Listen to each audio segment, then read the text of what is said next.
Did you know that in 1986, Cleveland tried to set a world record by releasing over 1 million balloons? What was supposed to be a spectacular fundraising stunt quickly turned into a disaster, causing chaos, millions in property damage, and even costing lives.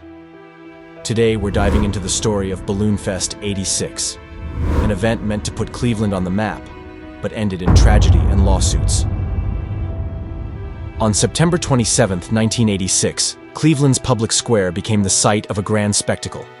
I've been in this city now for 6 months and I absolutely love it.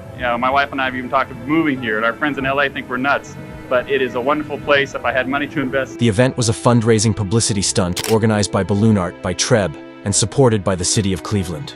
The goal was to set a world record by releasing over 1 million helium-filled balloons. The purpose of this ambitious event was to raise money and generate positive publicity for Cleveland.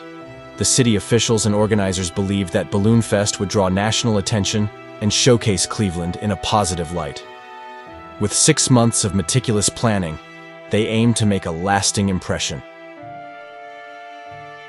The preparation for Balloonfest '86 was extensive, with 6 months of planning dedicated to ensuring its success. In Public Square, a large rectangular structure was erected, supporting a net that covered an entire city block. This net was designed to hold the balloons until the moment of release. A massive effort was underway as 2,500 volunteers gathered to fill balloons with helium. Day after day, they worked tirelessly, inflating the balloons under the massive net. The goal was to release an impressive 2 million balloons, a number that would guarantee a world record. However, as the planned day approached, weather forecasts predicted an approaching storm. To avoid the worst of the weather, organizers decided to launch early. In the end, 1.4 million balloons were prepared for release, a slightly lower number, but still enough to create a spectacular display. Little did they know, this decision would set the stage for unforeseen chaos. At 1:50 p.m. on September 27, 1986, the moment everyone had been waiting for finally arrived. The net was released, and 1.4 million helium-filled balloons soared into the sky. It was a breathtaking sight, with the vibrant colors of the balloons creating a mesmerizing display over Cleveland. Large crowds gathered in Public Square to witness the event. Cheers erupted as the balloons ascended, filling the sky and setting a new world record. For a brief moment, the launch seemed like a resounding success. Initial public perception was overwhelmingly positive. Onlookers and participants alike were awed by the sheer scale and beauty of the spectacle. Cleveland appeared to have pulled off a remarkable achievement, garnering the attention and admiration of many. However, this sense of triumph was short-lived, as the true impact of the event began to unfold. The initial euphoria of Balloonfest '86 quickly turned to chaos as the weather took an unexpected turn. The balloons encountered a band of rain and cool air, causing them to descend prematurely instead of drifting away and deflating gradually. This sudden drop created immediate problems. Balloons clogged waterways and littered fields across the region, causing environmental havoc. The colorful mass also led to multiple traffic accidents as drivers swerved to avoid them on the roads. In rural areas, the balloons spooked horses and were ingested by livestock, resulting in illness and injuries.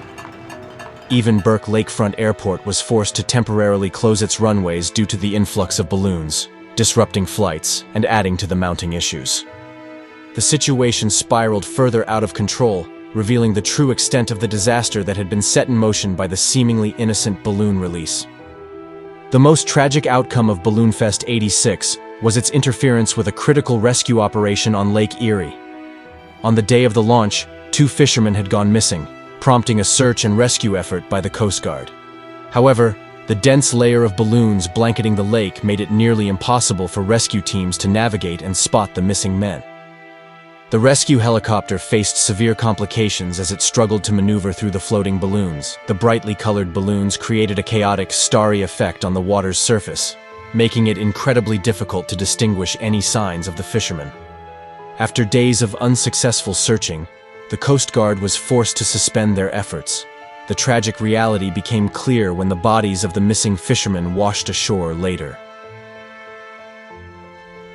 In the aftermath of Balloonfest '86, a wave of lawsuits flooded in from victims affected by the disaster.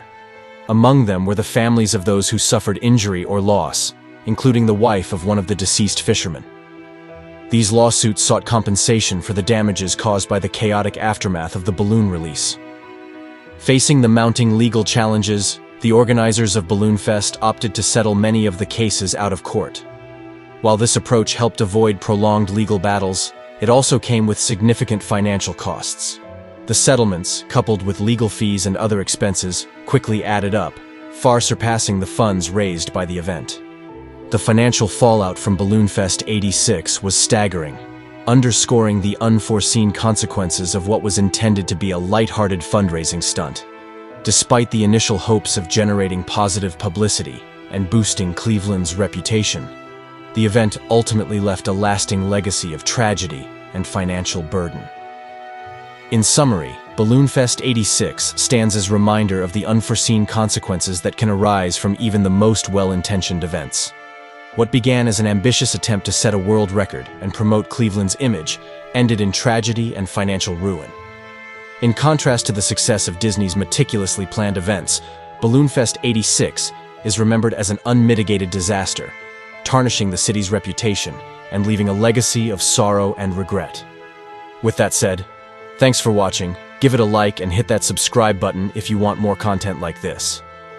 Goodbye, and see you later.